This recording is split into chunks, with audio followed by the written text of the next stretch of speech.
Hey, No Code Ops, Phil here, and Hey, today I'm joined by Vikas from Polus. Vikas, welcome to the Aha Moment Demo Show. yeah, thank you so much, Philip, for the opportunity.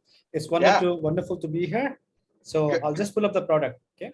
great to have you. Yeah, I would love to just dive right in, learn more about the product. And if you were to describe Polus before we just jump right into the product, if you were to describe Polus in one or two sentences, how would you describe Yeah. it?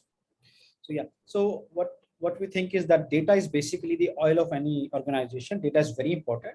So what we are trying to do is that we are trying to bring the data at the fingertip of the user. So they don't have to wait for the insights for a number of days. They don't have to be dependent on the developer.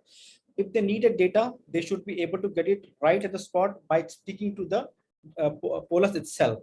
So let's say you need a data and you have an opportunity, you need to make a decision. So what you will be doing is you will be talking to the Polus, asking you questions. Polus will get you the data instantly. So no wait, everything at your fingertips with Polus. So ready for the Amazing. demo? I'm ready. Let's jump right in. You want to All right. share your screen? Sure. Yeah. Great. So let me know if you can see my screen, Philip. Yep, I can see it. Perfect. So so basically, I'll give the demo in two parts. Where if you want to create a dashboard without writing a code, it's a complete no code BI, and then I will give you a demo how you can ask question from Polus in plain English. Great. So here is so if you have to create a dashboard in Polus, so I'll go to here. I'll go to create dashboard. It will take us to the widgets, and then I can provide my title. Let's say I need to create my revenue insight or revenue journey. Then I have a widget here, button here. I'll click on add a chart.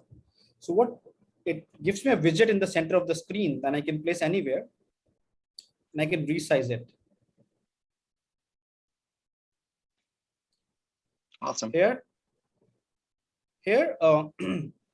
I have some visualization types. For example, I need the table, I need bar chart. I can choose all my visualization here, I'll say. And whatever data I need, I will be telling Polus to bring the data, giving the instruction in plain English. For example, I say, okay, give me total revenue for each service in 2020. Simple. So what Polus will do is Polus will understand this language and bring the data and plots in the visualization type I just gave.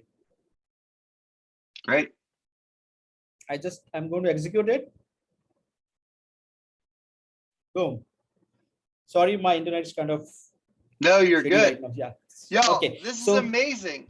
Like, yeah, you I mean, just in a matter of a minute did something that would typically take somebody in either Excel or pulling down a CSV and asking the right BI person, or taking an hour to build something in Tableau or Looker. Like, you were able to do that with plain English in a matter of 30 seconds. Got it right, Phil. Yeah. And you have all the options to customize it. Let's say I don't like the pink color. Okay. I go back here. I say, okay, I don't need the pink color. I go here. Okay. And you change the chart color. Let's say I love red color. I just go and choose the red and just execute it. Bingo. My chart is changed. Amazing. So it's everything is there. You can design any kind of chart. Let's say I want to a donut chart. I'll give you an example as well.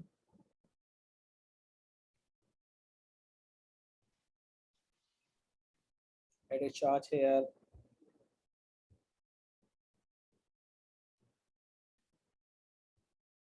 This reminds me of an easier version of the Salesforce dashboard editor. Absolutely, yeah.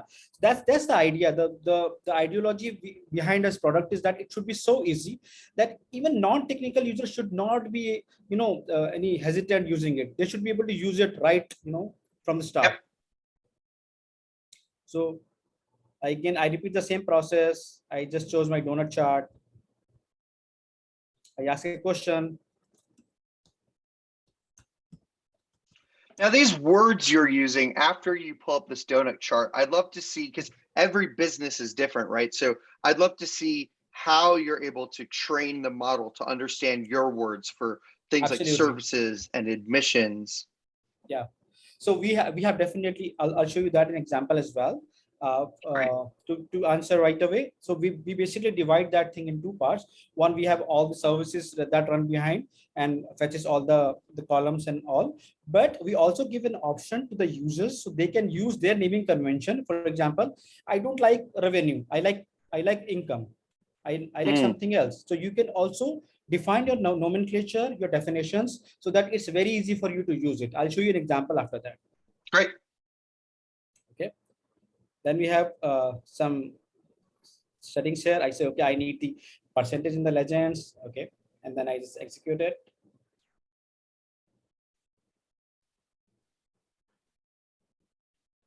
Bingo, it's ready. Amazing. Chart is ready. Amazing. Yeah. So not only this, you can also the dashboards are kind of fixed reports, so you can get all the fixed reports in instantly. But what about if you have a question like, okay, revenue looks good, but you might have some different questions which are not being answered right now with the dashboard. So you can also ask any question from the Polus. For example, you can say, okay, I can simply say, give me total revenue.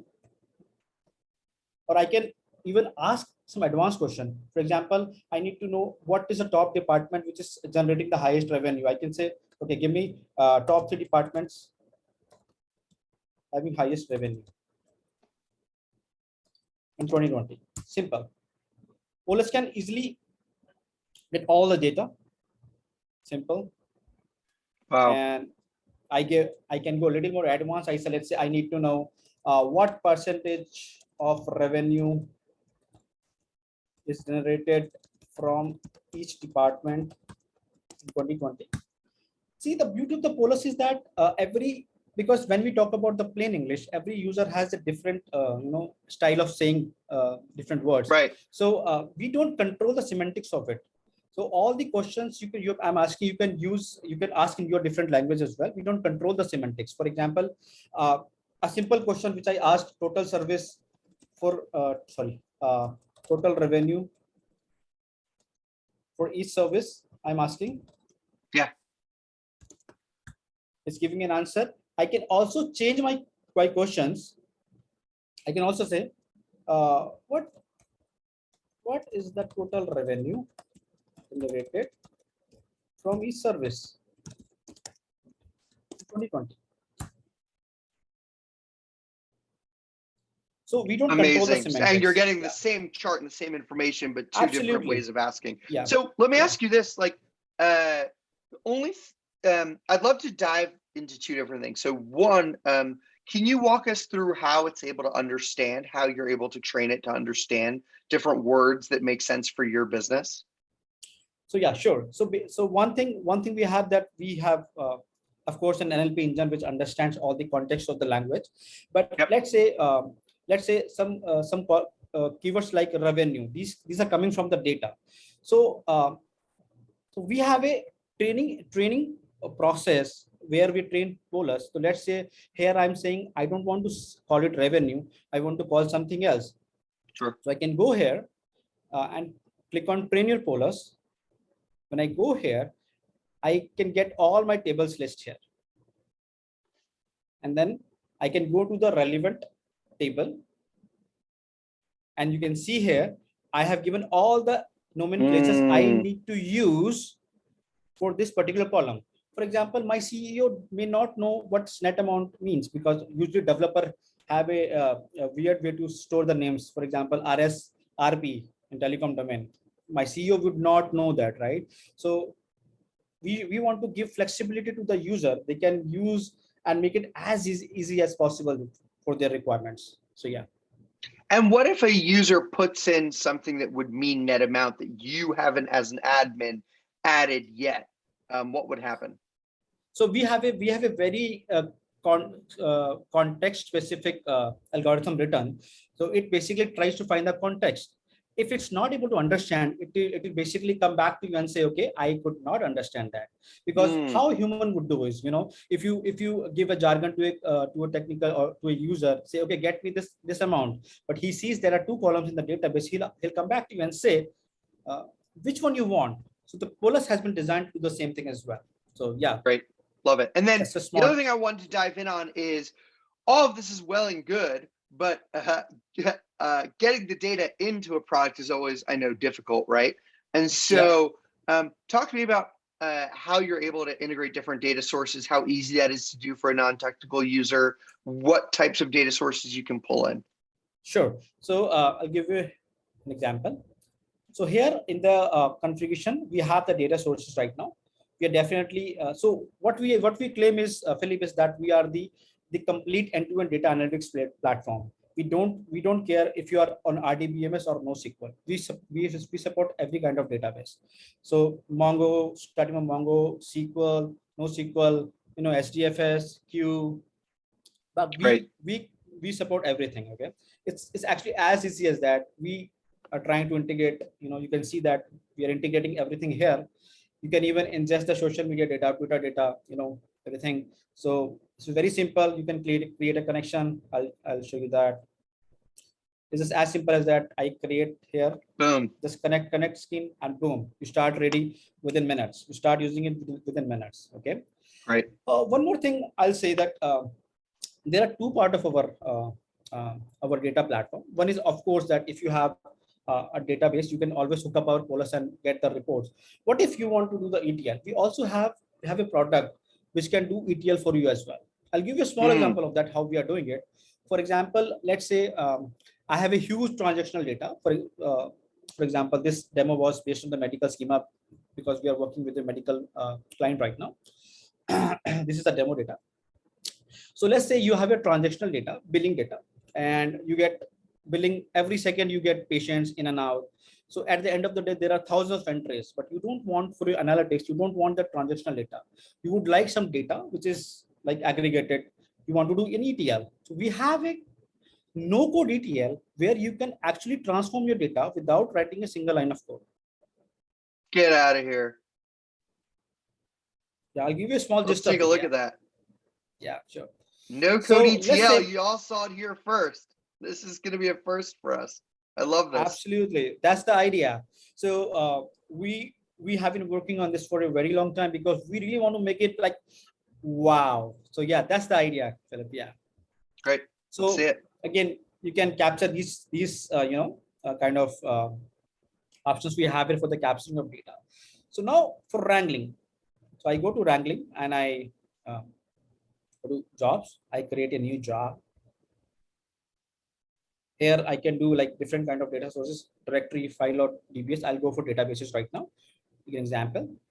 So here I will be telling Polus, okay, do an ETL for me. I will be instructing Polus in plain English, give me total revenue for each service, for each specialty, and for each date. Now what Polus will do is Polus will actually transform the data, combine data, group the data by date, and bring it to me. Okay. Now here, it's very interesting thing is that because usually ETL is a very, very CPU intensive process, Philip, right? So what we're trying to do here is that we are giving an option to the user that, boss, this is what we're trying to do. Are you sure you want to do that? Because we don't want to consume your CPU unnecessarily. So we are giving all the information. Okay, this is the database. Like I said, we support all kind of databases. Then these are the tables coming in. These are the columns coming in. And then we can always say where we want to push the data to. Then I can say, okay, I'll choose my connection here. And then we have two modes here, append and insert. Append means it's like, it will insert the data. Yep. Insert means it will always append and insert depending on the data itself. Then I'm good. I just check everything. Okay, the columns look good. I go here and I say, okay, these are my columns. Then I want to do the mapping of it. Then I can say, okay, let's say I want to give a new table name here. I say, okay. And then I sub with column names, some random name. Unreal. All right. So then we have a couple of options. We are in a finalization of that. So direct mapping, let's say your data is getting the specialty name, but you want to store the ID. So basically you can say, okay, this is not a direct mapping. You say this is an indirect mapping. So what Polus will do is that Polus will run on all the algorithms at the backend and will bring the ID instead of the data itself. So this is the mappings for that. And then we are actually bringing up with the criteria here, we call it the UQL, the user query language, where we can actually say, okay, let's say if service is null, this is the first time in the world we are actually trying to bring up. If service is null, then fetch service from some XYZ table. And you're writing this in plain English. Plain English. That's the idea. We don't want to throw technical jargons to the non-technical users, because we want people to use it, adopt it, so that they get comfortable and start using it from the day one. We don't want any technical hindrances in between. It's great. So yeah. So that's the idea. Then you schedule your job. Here's the beauty. Here, like normal job, what's my job name, what's the start time, and the frequency, like hourly, daily. And then we also have a way to transform the data on an incremental basis. For example, you don't want to bring all the data. Let's say I have 10 years of data. I don't want to bring all the data itself. So I have the option, okay, this is my incremental column, and you let me, this is the incremental start date. Let's say 1st January. And then bring only 5 days of data on every 5-minute job.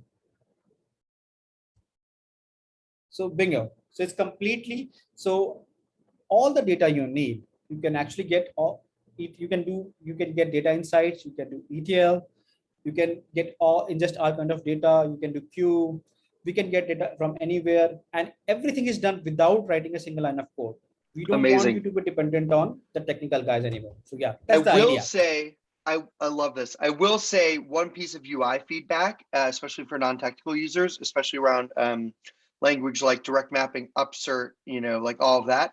Having tooltips with examples going to be really powerful for non-technical users. One piece of feedback. Point noted. Yes. Point noted that. Thank you for the feedback. Yeah, for sure. Cool. Well, before we jump, I do know that, do you want to take a moment just to review? I know you guys have some chatbot functionality as well. Yeah. Do you have a 30-second demo of that you can show? Yeah. So I'll just log in from the window as well. Great.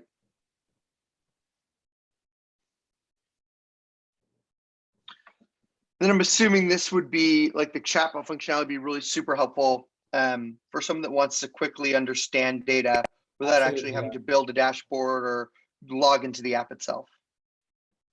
Yeah.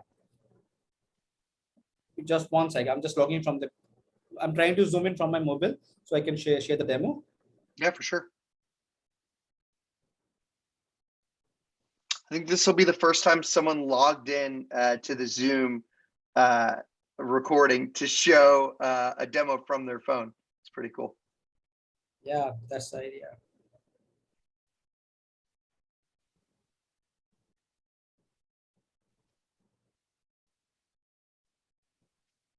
I will be able to let your phone in as soon as it requests to join.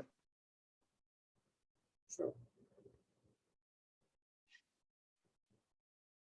For some reason, I'm not able to connect my mobile. Oh, man. All good. Well, let's put it like this. Where does your chatbot, where is it able to live? Is it like SMS, or is it, what channels can it live in? So we have a mobile app basically, and then the chatbot comes within the built-in on that. Got it. So it's a native mobile app for iOS and Android? Yes, it's a both. And then you can definitely ask all your questions from it, like I've been doing with the web version. You can get all the answers, like we're talking with the person, human person. It will not feel like you're talking with somebody machine. It's like a human. Yeah, great. That's the idea. I love it. Cool. So the very last question is, if someone wants to learn more about Polus or start using it, what's the best way for them to get in contact and learn more? Yeah, so basically we have our websites built in, and we are definitely coming up with a very deep documentation. The documentation of that will definitely. But anybody who wants to know that, they can always send an email, contact@newfangled.io. We are happy to give a demonstration of the product. Great, love it. Cool. Thanks so much for joining. y'all, ThoughtSpot better be looking over their backs because Absolutely, yeah. you guys are coming. We're for coming them. hard on them. I love it. Cool. Well, this was incredible. Thanks so much, and see you soon. Thank you. Thank you so much for your time, Phyllis. It's wonderful to have you. Thank you so much.